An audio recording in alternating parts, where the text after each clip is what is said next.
और ब्रेक के बाद एक बार फिर से आप सभी का स्वागत है। एक बड़ी खबर सदन से मिल रही है। आरक्षण विधेयक विधानसभा में पेश हो गया है, जिस पर सबकी निगाह थी, क्योंकि लगातार आंदोलन की आग की वजह से बहुत नुकसान हो रहा था। आम लोग परेशान थे और सरकार की तरफ से लगातार कोशिशें की जा रही थी, बैठकें हो रही थी, मुख्यमंत्री खुद बैठक ले रहे थे और ये जानकारी हमने दी थी आपको कि आज इसका सोल्यूशन निकाला जा सकता है, सदन में आरक्षण विधेयक पेश किया जा सकता है। तो फिलहाल आरक्षण विधेयक विधानसभा में पेश हो गया है, लेकिन जिस तरह से हम देख रहे थे बयानबाजी, विपक्ष ये कह रहा है कि ये अपनी जिम्मेदारियों से पल्ला झाड़ना है। सरकार कहती है कि कोई ऑप्शन है नहीं और इन सब के बीच मंत्री बीडी कल्ला ने इस बिल को पेश कर दिया है।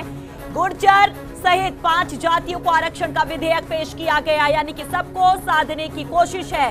नाराजगी बहुत ज्यादा थी जिसको दूर करने की कोशिश है, लेकिन सवाल ये है कि आखिर कैसे ये पॉसिबल होगा। क्या अब आके केंद्र सरकार की बारी है? अगर केंद्र सरकार की बारी है तो क्या बैकफुट पर यहाँ पर बीजेपी होगी और क्या यहाँ पर एक लीड कांग्रेस को मिल गई है इसके जरिए? तो फिलहाल बड़ी खबर, मंत्री बीडी कल्ला ने आरक्षण विधेयक पेश कर दिया है। गुर्जर सहित 5 जातियों को आरक्षण का विधेयक पेश किया गया है।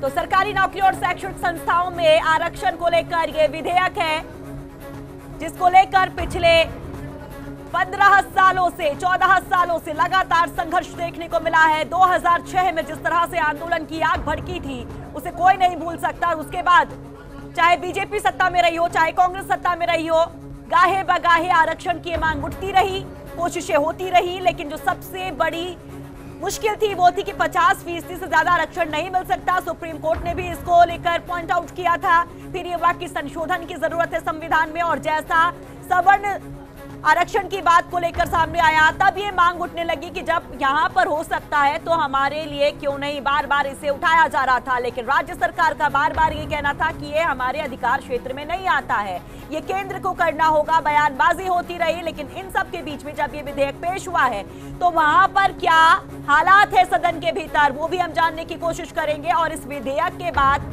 पॉलिटिकल माइलेज किसको मिलता है? क्या वाकई में कांग्रेस यहां पर लीड बनाती दिखाई देती है? क्योंकि बस कुछ वक्त के बाद चुनाव में जाना है। नाराजगी किसी की आप नहीं ले सकते, क्योंकि गुर्जर वोट बैंक भी एक बड़ा वोट बैंक है राजस्थान में। मिशन 25 के लिए ये वोट बैंक बीजेपी और कांग्रेस दोनों के लिहाज से बहुत महत्वपूर्ण हो जाता है। ऐसे में इनकी नाराजगी कोई मोल नहीं लेना चाहेगा। तो क्या अब जब गेंद केंद्र के पाले में डाली जाएगी तो क्या वहां से भी सिक्सर की कोशिश होगी? ये एक बड़ा सवाल है।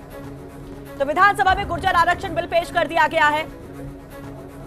इसमें कौन कौन से पॉइंट्स हैं इस बिल की, अगर हम नब्ज को देखें तो वहां पर क्या कुछ खास है वो भी हम समझने की कोशिश करेंगे। फिलहाल 5% आरक्षण की जो मांग थी उसको लेकर राज्य सरकार ने बिल पेश किया है विधानसभा में।